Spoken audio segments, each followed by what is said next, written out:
What's up, everyone? Welcome back to some more oxygen not included build stuff, guide things. Merry Christmas, everyone. Just want to say that. Get it? Oh, that's really bad timing. Good job, alarm. Anyway, Merry Christmas. I hope you're all having a wonderful holiday. I hope you're all stuffing your faces full of Christmas food and goodness, or better yet, not stuffing your faces, because if you have the mental capacity and willpower to do that, I applaud you. Moving on.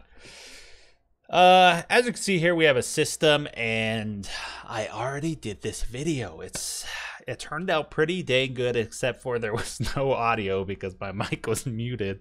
Oh, that's one of the worst things, man, when you're recording. Is you get through like an hour, 2 hours, and you go to edit it, and no audio.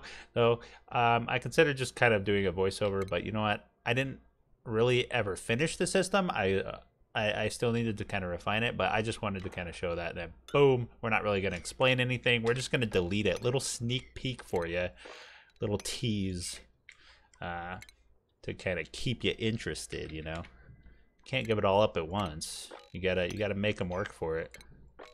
So I hear. Anyway, we're gonna be starting over from scratch with the system, and if you couldn't tell, the system is going to be a oil to natural gas converter. So we're going to have oil and natural gas and things. And I was using supercoolant originally, however, I'm not sure that supercoolant is the best because basically, let me describe my thoughts behind the system and what I was attempting to do, and what I'm still attempting to do is I'm attempting to use a thermium aqua tuner. So before I get into it, actually, this uses a lot of space materials. It uses thermium, it uses supercoolant. Well, maybe not supercoolant, I don't know, but it definitely uses thermium, and it uses a lot of thermium.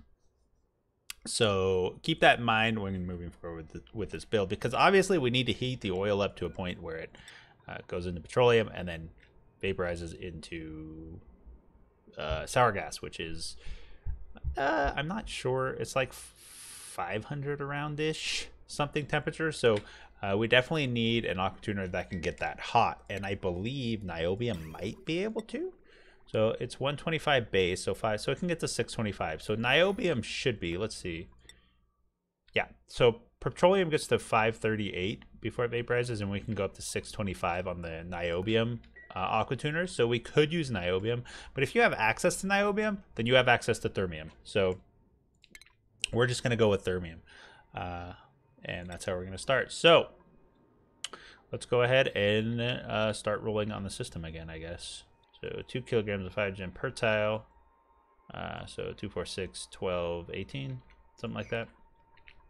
18 kilograms of hydrogen total. And that's going to be our little thermium room there, our little heat generation room. Now we need some aqua tuner, or some thermal sensors. We're going to need one to say, hey, shut off if you get too hot. We're going to need another, potentially, to, you know, we'll add that later. Let's just keep this one here. So run as long as you are below 1,000. Actually, let's keep it. Let's give us plenty of wiggle room. Let's go 950. So one of the issues that I ran into when I was recording the previous version of this was that the supercoolant was, I was only using it to cool down the sour gas, right?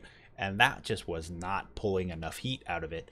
So I actually was running, it was hitting maximum temperature, and I couldn't get it any colder. Therefore, the aqua tuner shut down. Well, it didn't shut down. It just stopped producing heat because I wasn't drawing enough heat, or I wasn't putting enough heat into that supercoolant just from the sour gas. We just need to generate more heat, basically, or run this supercoolant through something else. So that's how it's going to be. All right, perfect. So what's going to happen is it's going to come in here, it's going to go into the aqua tuner, it's going to go out of the aqua tuner if it's cold enough, which I think I've said that many times now. Thermal sensor. So if it's cold enough, it'll go through this valve off to cool down the sour gas. If it's not cold enough, it'll get circulated again. One nice thing about supercoolant is we actually don't have to worry about averaging the temperature in a storage tank or anything like that, because it will max itself out, and it will just stop running at that point.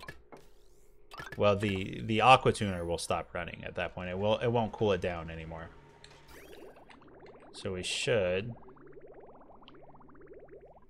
Oh crap! We had to think for a second there. Okay, so if this is above.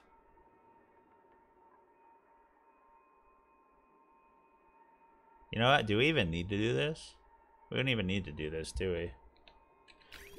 Now I'm thinking about it. Like, hey, if supercoolant doesn't need regulation, I don't have to do any of this. I can just run it through, like, and not even worry about it. So in, out. There we go. That's all I have to do right there. All right, so we've got our heat generator. Not running currently, but we delete the power. We did.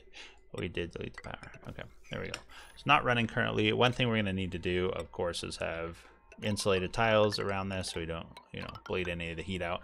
And we'll cut holes in that, later to vent the heat elsewhere. So, what do we do at this point? Well, obviously we need an area to heat the oil up. So, that's going to be over here, I assume. Something like this.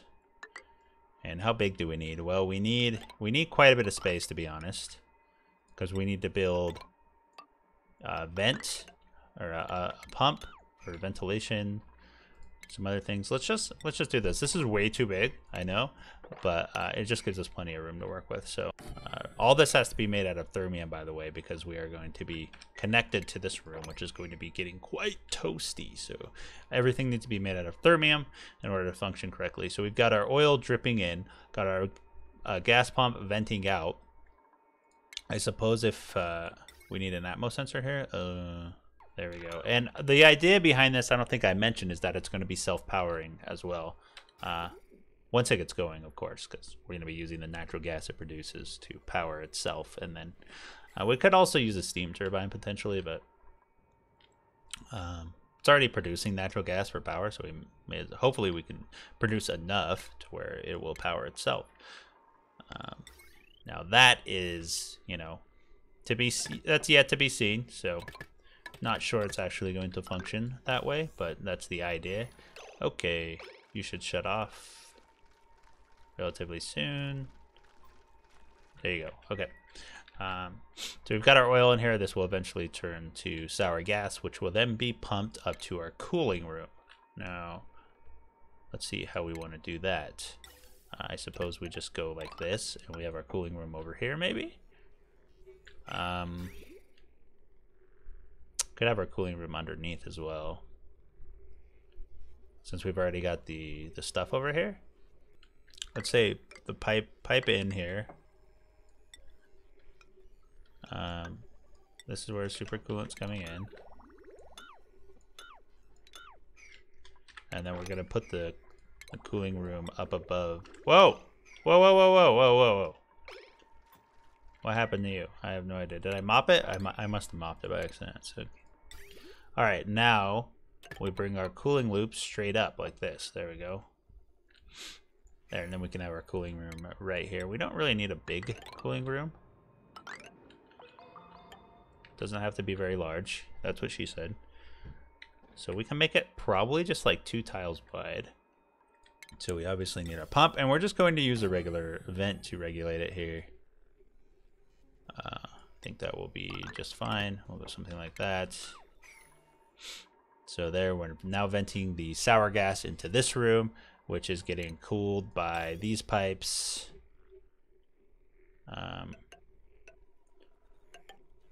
Like this. So radiant pipe, radiant pipe, radiant pipe, bop, and then bop down to here. So if we do something like this, and then once we get to like right here, we can detach this. There we go. And that's all the supercoolant we ever need. So we're now generating heat. This is going to turn into sour gas, and then the sour gas is going to be pumped in this room. Then we'll turn into methane, which we could probably use a mini pump, honestly. So you know what? Let's use a mini pump here. And then we'll just go like this, bop-a-doo. And then we'll have another heat room over here. So what we're gonna have to do though is we're gonna have to monitor this heat room because we don't want it to get very hot. I'm trying to think, we might want to preheat the, you know what? I think we might want to preheat the incoming oil with the sour gas, but I don't want to bother with that. It's gonna be more efficient as far as power goes and energy goes, but at this point of the game when we have all these materials, power's not really a problem. Make sure we use a wool for my door. I wouldn't be really concerned about power at this point, so we're gonna try to use a small gas vent. I don't know if it's going to work, but we're going to try it. And this is all subject to being rearranged. Obviously, things may not be perfectly how we want it. So this is going to be the room where we heat the methane up into natural gas and then pump it out for further power consumption or whatever. So we need a thermosensor here. And because this gas pump is so small in energy, its energy requirement is small, rather, I'm not going to hook it up to any kind of Atmos sensor or anything. So we want the temperature. We want this door to activate if the temperature is above. Well, what's methane's? I think above 0, really. Why isn't this activating? Sometimes it just needs to be reset. Okay. So we've got some sour gas in here. So that's gonna get mixed in with our natural gas, but this could be any gas, right? It doesn't matter. It's eventually gonna get filtered out. So let's let that run. We'll do that. Actually, we don't want these pipes getting very hot, do we? I guess that's fine. So now we'll take this out to just kind of winging it. Don't really know what this is going to look like. Let's just try 3 of them. I doubt that we're going to produce that much right off the bat, but, you know, who knows? We never know. Let's see. Let us see. So this natural gas is then going to be pumped up into this and this and this. There we go. And then we're going to have some polluted water in here that's going to be pumped elsewhere to somewhere else, but we don't know where yet. Maybe we can use that for something else. But this is what I'm talking about. It's not actually generating heat. Yeah, so we've got this loop where our coolant is actually maxed out. We can't get any colder. The aqua tuner will not allow it, and it should have a little error, little red box error, saying that the coolant is too cold, but for some reason it doesn't. We're not actually cooling the liquid anymore, and it's not generating any heat, which is why we're not getting any sour gas. So we need to actually draw this super coolant. We need to actually put heat back into it so the aqua tuner can cool it down. So this is just something that's going to allow me to test the system. In a normal game, we're gonna have other heat sources, right, that we can use, like I don't know, just general heat from volcanoes and things, geysers we can cool down, like cool steam geysers or something. Let's go ahead and super speed it so everything just happens a lot faster. There's our sour gas, just getting cooled down to -161. Oh, these tiles are barely even -160. There we go. So we didn't really do anything about the sulfur that's going to be produced, but you know, you can add an arm in here later. We're just trying to get the basic system down right now. Look at this, our natural gas is actually building up, but that being said, let's try this. Oh. Haha. Derp.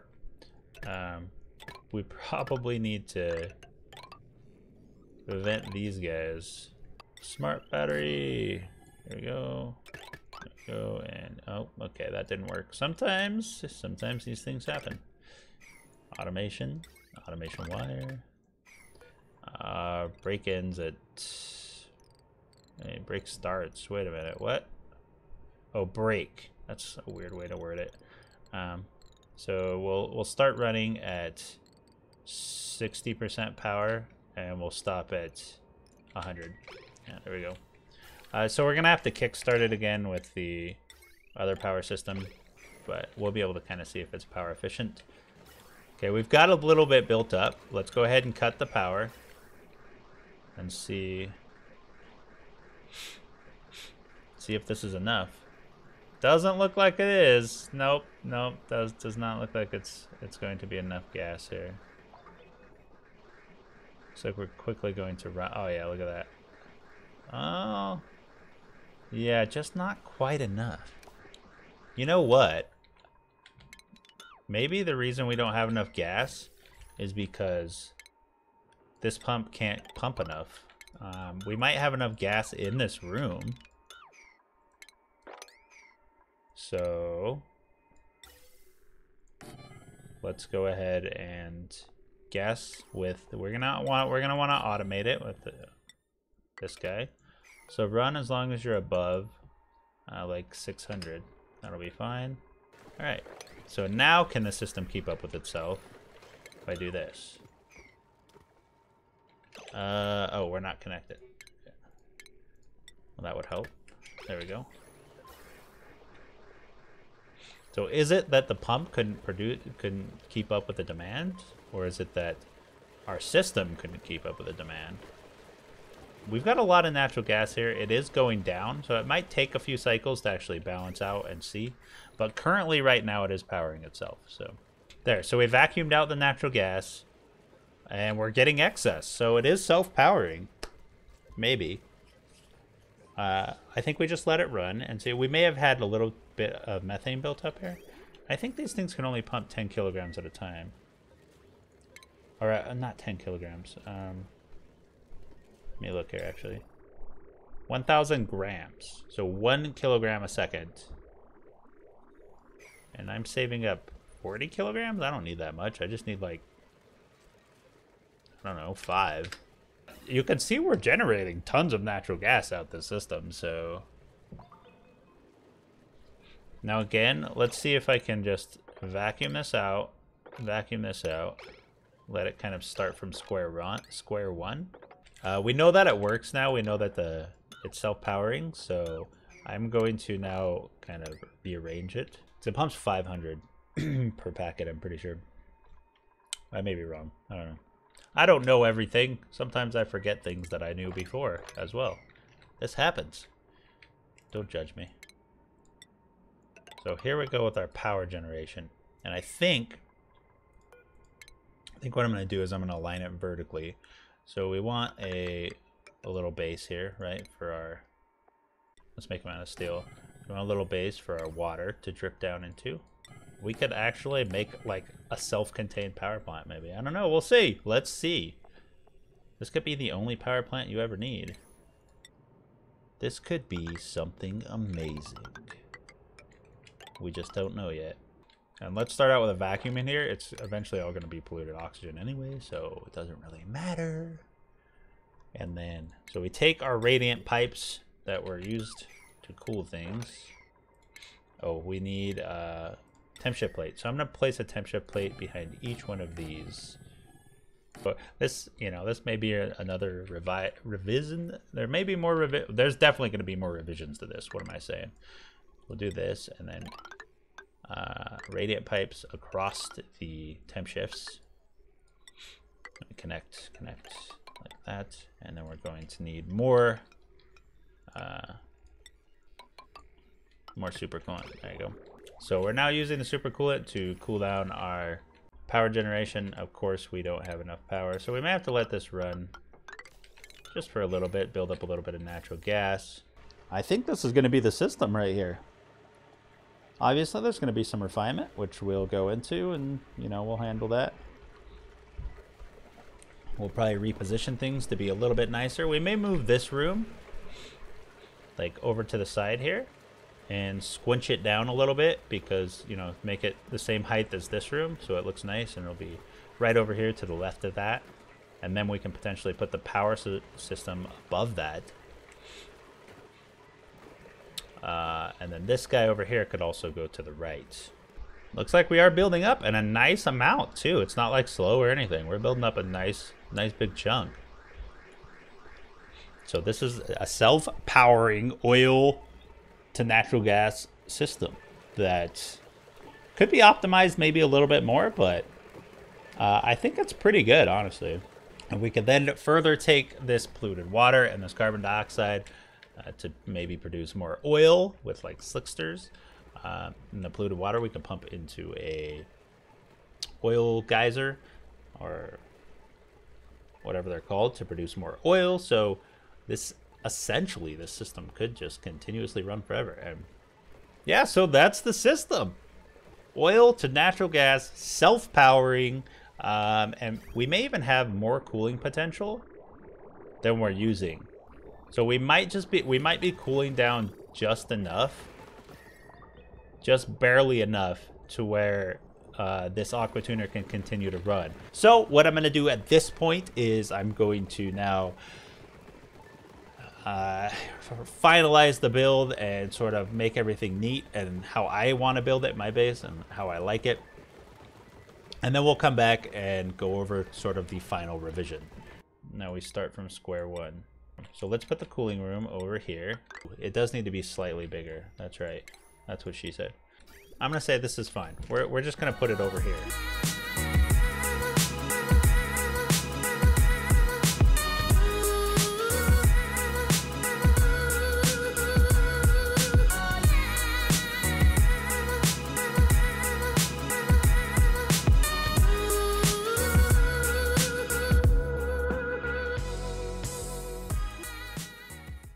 So if you've skipped to this part in the video, then I'm sorry that you're gonna have to go watch the rest before I continue. Sorry, we'll wait for you. Go ahead.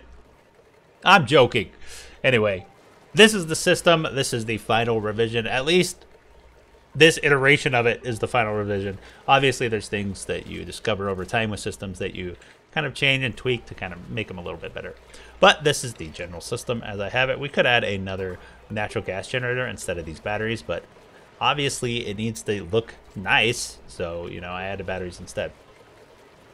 So what is happening here? Well, we've got oil coming in right here from our oil source, and we're pumping it into this room right next to this thermium aqua tuner in a room of hydrogen.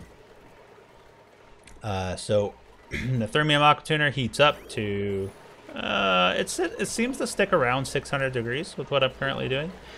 By the way, it's running supercoolant in a loop, which we'll go over in a bit, but it's currently just generating heat by cooling that supercoolant down, which then heats up the oil into petroleum and then the sour gas. And then the sour gas gets pumped over to this guy over here, which is part of the cooling loop. As you can see, the very first stop on the cooling loop coming out of the aqua tuner. So this room gets super cold, cools down the sour gas into methane and sulfur, which we're leaving the sulfur in currently, but if I ever built this in a legitimate game, I would add a sweeper arm and a whatchamacallit, the shipping thing, just in case I ever needed it. I probably wouldn't be using it, but if I ever needed it, I would have it. That way I wouldn't have to pop back in here and build it after the fact. But yeah, so that gets cooled down. After that, the methane, then we actually have a hydrogen or a hydro sensor here set above 5 kilograms. There's this small pump here, this mini liquid pump is all we need to pump to move that methane. That can keep up with demand or keep up with production plenty. So we pump that methane then over here into our heating room, which has a door connecting to you know, the hot room. Basically, we're going to call this the hot room, and then it's on a thermal sensor set to above 0. So if the temperature in here is above 0, then the door will be open. But if the methane comes in here, it's going to cool down for a second, and then it's going to, you know, transfer more heat. This will make sure that our methane is continuously cooled down, or heated up rather, and turned into natural gas, which then gets pumped over to here, and yeah, powers the system. Now, one note about this is that this liquid vent will eventually become overpressurized. So what we really should have right here is like a bridge. Instead of this right here, we should have like a bridge here. and then we can go like this out of the bridge, and that way once this line backs up to this point, any excess will then be vented off to storage or whatever. But I didn't set that up because I just wanted to sort of proof of concept and you know, get the first design down. The other thing we have in here is an Atmos sensor set above 600 kilograms. So if we have more than 600 kilograms of natural gas, which we should always have, as you can see, then the pump will turn on and pump out. And then we've got our polluted water here, which we're not doing anything with currently, but what you could do is pump this back into a oil geyser to get more oil to continue to run this system. You could also, you know, convert it into water and then oxygen with an electrolyzer, and you could get even a little more hydrogen out of like an oxygen module, or a little bit more power out of an oxygen module using the hydrogen as power, or hydrogen for something else, you know. We've also got the carbon dioxide, which we could pump into a slickster room and get more oil that way. So there's potential for the byproducts here as well, to kind of reset the cycle with the byproducts, really. So we can either use polluted water or carbon dioxide to loop back around and get more oil to reset the generation here. Let me think if I missed anything. I'll show you the cooling loop. So the cooling loop just comes through the aqua tuner here, and the cool thing about supercoolant is you don't actually need to like put it in a storage tank and monitor the temperature. You don't have to do that. Once the supercoolant gets to its maximum, which is like negative 271, it won't actually break in the pipe. As you can see here, the aqua tuner says liquid too cold. That's what will happen. So the aqua tuner will no longer cool it down, and it will no longer generate heat. So it is important that you're adding heat to that. You're heating that supercoolant up as it goes through the loop so that the aqua tuner can actually function and generate heat when it comes back around. But there we go. So we're going through here, and then we're coming up. We've got some temp shift plates behind the power plants here, and so we're just cooling those down with the cooling loop before we wrap back around and back into the aqua tuner to continuously be cooled. Let's look at the temperature in here. So the temperature in here is very cold, and I assume this was going to happen in here. So one thing that we could definitely do in here is we could add more machinery. We could stack this up like as much as we wanted, you know. Basically, we could add more power plants, or we could add transformers. We could add more batteries for another battery bank. We could add you know, dupe operated buildings, metal refineries, whatever up here, and we could just loop that cooling loop through that as well. The cooling potential of this system is actually kind of crazy, considering it's self-powering. It's like almost an endless amount of cooling, really, for free. It powers itself, so it's kind of nice in that sense. So what we could do is something like, I mean, we wouldn't even have to separate these, really. You know, we could take this cooling loop at this point, run it back up through here, through more temp shift plates, like across this, and then we could have, oh, I don't know, where's refinement? So we could have some polymer presses, maybe, you know, generating plastic for us. We have some glass forges, some kilns generating ceramic. The possibilities are endless. But yeah, you get the idea. So oil to natural gas conversion system with a byproduct of extreme cooling and you know, water and carbon dioxide, obviously. But yeah, that's the system. There could be some more refinement later on. I'm not sure, but probably will be. And yeah, thank you for watching, and I hope you enjoyed this video. If you did, hit that thumbs up, but if you didn't, hit the thumbs down. Actually, don't hit forget what I said. If you have any questions or suggestions, leave them in the comment section below. I do read them all and answer them all, you know, as fast as I can. Sometimes I go a few hours before I notice them, but YouTube's kind of weird. It doesn't always notify me right away. Like, sometimes it'll notify me. I'll get like 5 pop-ups like 2 hours after they were posted. So, you know, YouTube things. Anyway, thank you for watching, and I hope you all have a wonderful day.